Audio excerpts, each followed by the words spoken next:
لگا کر اپنے گاڑی پر لگا کر یہ دعویٰ کرتا ہے کہ ہم ہندوستانی ہیں،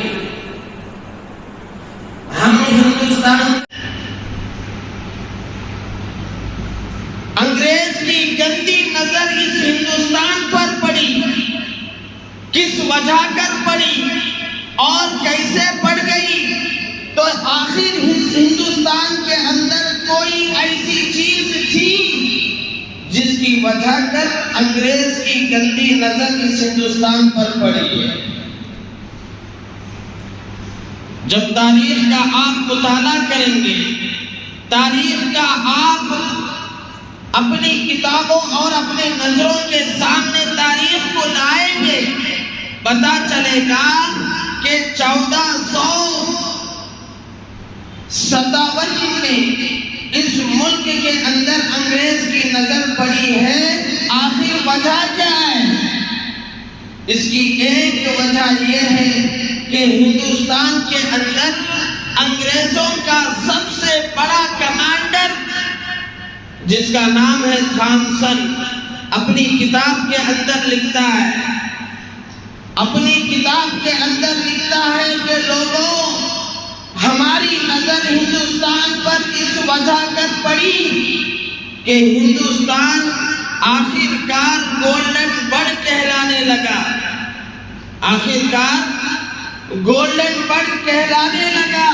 کیا مطلب؟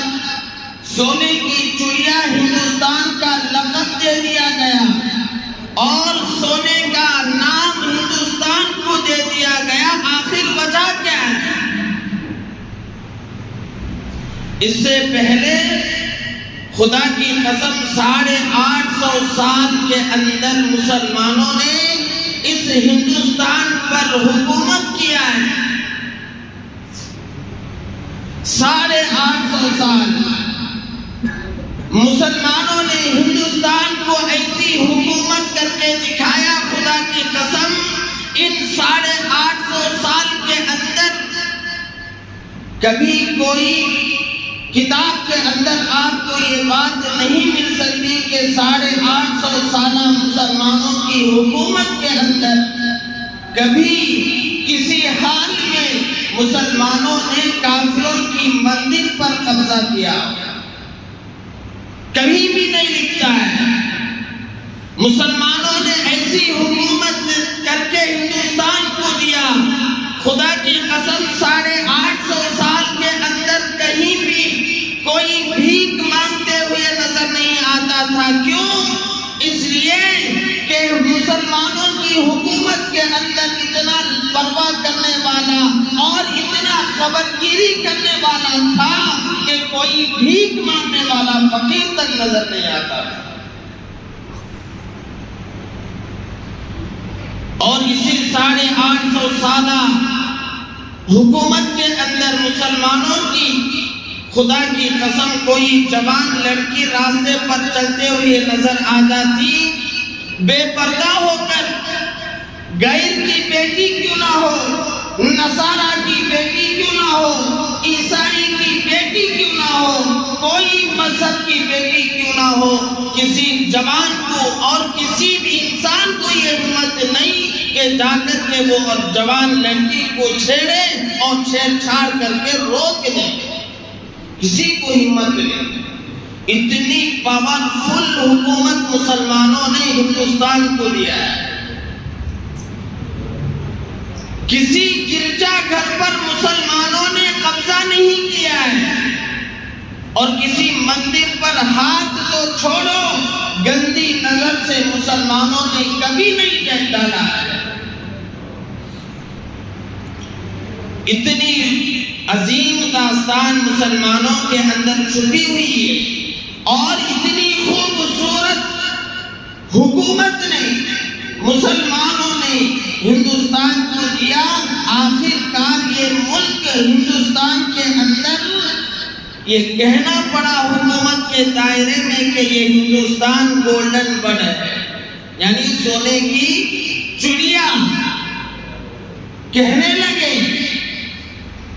تو 1457 کے اندر انگریزوں کی گندی نظر پڑی، پڑنے کے بعد 1999 کے اندر یعنی 1599 کے اندر 1599 کے اندر انگریز کے بہت بڑا کمانڈر، انگریزوں کا سب سے بڑا لیڈر برطانیہ کے طرف سے ایک خط ہندوستان کے روانہ کیا ہے، ہندوستان کو ایک خط بھیجا برطانیہ سے، انگریز کی طرف سے ایک خط آیا، اور اس وقت ہندوستان کے اندر بادشاہت تھی مغلیہ سردار کی،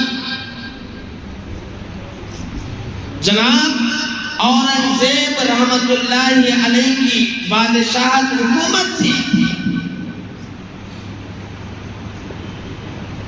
برطانیہ سے خط آیا 1599 کے اندر، اور جب اورنگزیب عالمگیر رحمت اللہ علیہ نے خط کے اندر دیکھا کہ انگریز کہہ رہا ہے کہ آپ کا یہ ہندوستان گولڈن برڈ ہے، سونے کی چڑیا ہے، یہاں کی ہوائیں بڑی نرالی ہے اور یہاں کی راتیں بڑی سہانی ہے اور یہاں ہر ایک انسان خوش مزاج ہے، خوشی کے ساتھ زندگی جی رہا ہے، تو ہم چاہتے ہیں کہ آپ کے ہندوستان کے اندر آ کر ہم بھی اپنا چھوٹا موٹا کاروبار کر لیں، ہم بھی چھوٹا موٹا کاروبار ہندوستان کے اندر کر لیں۔ یہ 1599 کی بات ہے۔ اورنگزیب عالمگیر رحمت اللہ علیہ نے خط دیکھا، دیکھنے کے بعد چونکہ حکومت ان کے ہاتھوں تھی کہ وہ انسان اتنا شوق بھولے پالے، ظاہر سی بات ہے کہ شریف آدمی کو سامنے والا بھی شریف نظر آتا ہے، شریف آدمی کو سامنے والا بھی شریف نظر آتا ہے۔ ارے چور جو چوری کرنے والا ہو سامنے والا چور نظر آتا ہے، شرابی کو سامنے والا شرابی ہی نظر آتا ہے، شراب پی کر جھومتا ہوا سومند پلی کے شروعات میں آ رہا تھا، سامنے اگر کوئی امام صاحب آئے تو شرابی بھی کہے گا کہ سامنے آنے والا شراب پی کر آ رہا ہے، کیوں؟ اس لیے کہ یہ جھوم رہا ہے، جھوم کر نشے کی حالت میں سامنے والا بھی مولانا بھی ہو تو شرابی کہلاتا ہے۔ تو شریف آدمی تھے، سامنے والے کو شریف سمجھتے تھے، تو اجازت دے دی، دینے کے بعد انگریز کا داخلہ اس ہندوستان پر ہو گیا۔ کہاں سے؟ بنگال کے سرحد کلکتے کے ذریعے سے سمندری ساحل کے جگہوں میں آ کر کے انگریز اس ہندوستان میں بسنے لگا، اور 1601 کی بات ہے مسلمانوں، انگریز نے اس ہندوستان کے اندر سب سے پہلے کمپنی قائم کیا 1601 کے اندر، اور اس کمپنی کا نام دیا East India company. East India company 1601 کے اندر قائم ہوئی، اور ہونے کے بعد دھیرے دھیرے سارے ہندوستان کے اندر جگہ جگہ کر کے کمپنی قائم کیا انگریز نے، اور اس کمپنی کے دوران کے اندر انگریز نے صرف ایک کام کیا کرتا تھا، ایک کام کہ برطانیہ سے فوجیوں کو مزدور بول کر کے لاتا اور جمع کیا کرتا تھا اس ہندوستان کے اندر، اور جہاز کے ذریعے سے گولہ بارود اور جنگی سامان کو لا کر کے گودام کے اندر جمع کیا ہے۔ اس ہندوستان کے اندر انگریز آ گئے، برطانیہ سے فوجی آ گئے، اور انگریز کے دل کے اندر گندی چال پڑ گئی اس ہندوستان پر، تو 1757 کے اندر جنگ شروع ہوئی۔ انگریز کی چال کو آپ ہندوستان برداشت نہیں کر سکا، تو جنگ کے لیے، مقابلے کے لیے تیار ہو گئے۔ 1757 کی بات ہے۔ 1757 کے اندر اس ہندوستان کے اندر سب سے پہلے جنگ شروع ہوئی ہے، بنگال کے اندر، کلکتے کے اندر اور پلاسی کے میدان کے اندر یہ جنگ شروع ہوئی ہے 1757 کے اندر۔ اور آپ کو پتا ہونا چاہیے کہ اس وقت بادشاہ تھے نواب سراج الدولہ۔ 1757 کے اندر بادشاہ تھی جناب سراج الدولہ۔ اتنی پاورفل حکومت سراج الدولہ نے ہندوستان کو دیا ہے، خدا کی قسم بے شمار واقعات آپ کو تاریخ میں مل سکتے ہیں، بتانا مجھے مقصود نہیں، وقت بھی نہیں۔ اتنی پاورفل حکومت نواب سراج الدولہ کی، تو پلاسی کے میدان کے اندر جنگ شروع ہوئی، اور نواب سراج الدولہ کا جو کمانڈر تھا، جو سب سے زیادہ بھروسہ نواب سراج الدولہ کیا کرتے تھے، اس کا نام تھا جعفر۔ انہوں نے غداری کیا ہے، راز کا پردہ اٹھایا، انگریز نے نواب سراج الدولہ کو شہید کیا پلاسی کے میدان کے اندر۔ مسلمانوں، یہ ہندوستان کی آزادی کے لیے سب سے پہلی گردن جس کی کٹی ہے اس کا نام ہے سراج الدولہ۔ 1757 کی بات ہے۔ آج ہمیں اسکولوں کے اندر پڑھایا جاتا ہے اور اسکولوں کے اندر سکھایا جاتا ہے۔ آپ کو ایک بات علمی نقطے کی بتاتا ہوں، نوٹ کر لینا پوری ذمہ داری کے ساتھ۔ اس ملک کے اندر 1497 میں انگریز کا نظر پڑا ہے، انگریز کی نظر پڑی، اور یہ ملک آزاد ہوا 1947 کو۔ لیکن 1857 تک 1857 تک انگریزوں کے ساتھ مقابلے کے لیے صرف اور صرف مسلمان کھڑے تھے۔ 400 سال، تقریباً 400 سال کے اندر سوائے مسلمان کے کوئی مذہب نہیں تھا، اور مسلمان کے علاوہ کوئی غیر نہیں جو انگریز کے مقابلے کے لیے اپنا جسم اور جان دے کر کے آگے آئے اور جنگ میدان کے اندر مقابلے کے لیے آئے، کوئی نہیں بتا سکتا ہے۔ لیکن آج ہمیں اسکولوں میں پڑھایا جاتا ہے 1850 پر 7 کے بعد آنے والے ڈاکٹر بھیم راؤ امبیڈکر کب آئے، سبھاش چندر بوس کب آئے، مولانا آزاد کب آئے، اور بھیم راؤ امبیڈکر کب آئے، ولبھ بھائی پٹیل کب آئے، جواہر لال نہرو کب آئے، مہاتما گاندھی کب آئے، یہ سب کے سب آئے 1857 کے بعد آئے۔ لیکن 1857 سے پہلے جو میدان کے اندر شہید ہو گئے ان کا نام آج ہمیں اسکولوں میں اور بڑے بچوں کو نہیں بتایا جاتا ہے۔ مولانا شریعت اللہ، نواب سراج الدولہ، اور مولانا رحمت اللہ کیلانوی، اور مولانا شاہ عبدالعزیز محدث دہلوی، اور مولانا شاہ ولی اللہ محدث دہلوی، یہ سب کے سب 1857 سے پہلے 18 میں شہید ہوئے۔ لیکن بتایا نہیں جاتا ہے، آج ہمارے علم کے اندر نہیں۔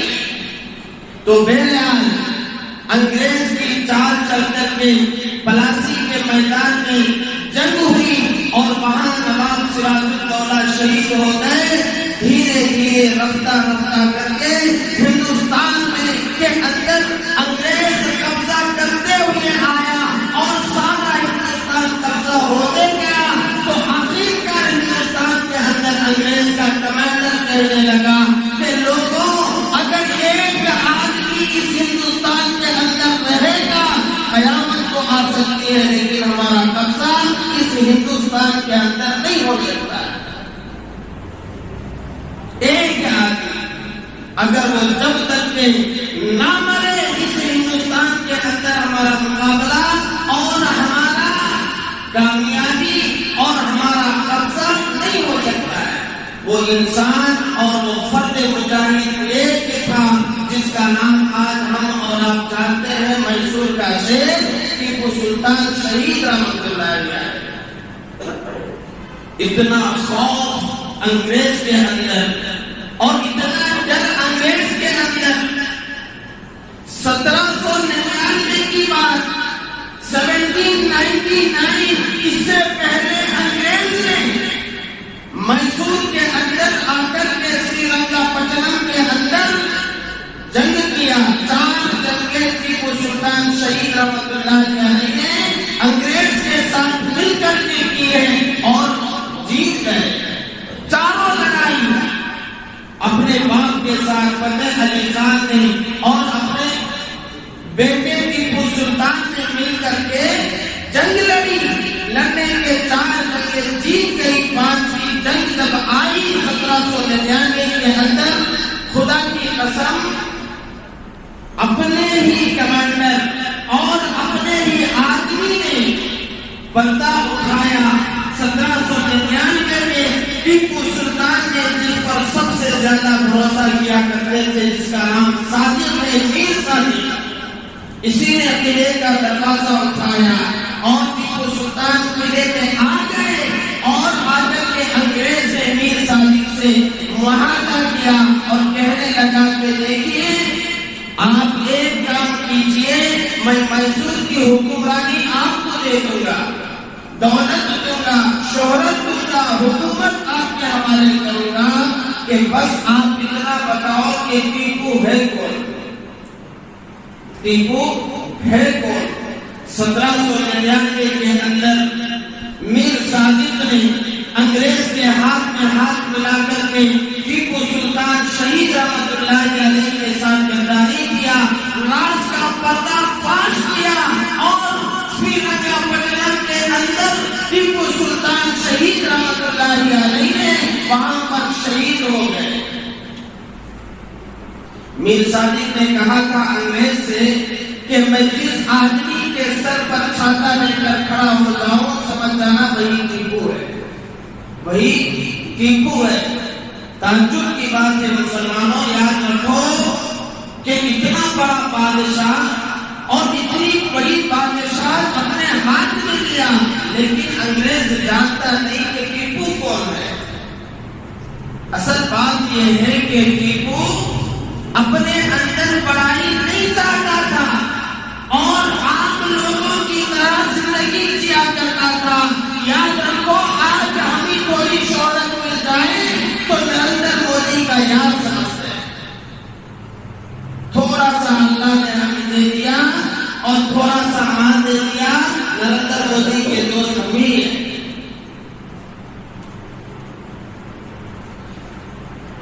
سری رنگا پٹنم کے اندر شہید ہو کر کے ٹیپو سلطان کی لاش پڑی ہے۔ خدا کی قسم انگریز کمانڈر مؤرخ لکھتا ہے کتاب کے اندر وہی تھامسن نے کہ ٹیپو کی لاش سامنے پڑی ہے اور شہید ہونے کے بعد بھی کسی انگریز کو یہ ہمت نہیں تھی کہ جا کر کے ٹیپو سلطان کے جسم پر اپنا ہاتھ رکھے۔ اتنا خوف، آخر کار ظلم دیکھو، خدا کی قسم پتھر مار کر کے پتہ کیا گیا کہ ٹیپو سلطان مرے ہیں یا زندہ ہیں۔ تو جب پتہ چلا کہ ٹیپو سلطان شہید ہو گئے تو انگریز کا کمانڈر جس کا نام حارث ہے، سرانے اندر کے ٹیپو سلطان پہ کھڑا ہو گیا اور کہنے لگا کے بعد ہندوستان ہمارا ہے، آج کے بعد ہندوستان ہمارا ہے۔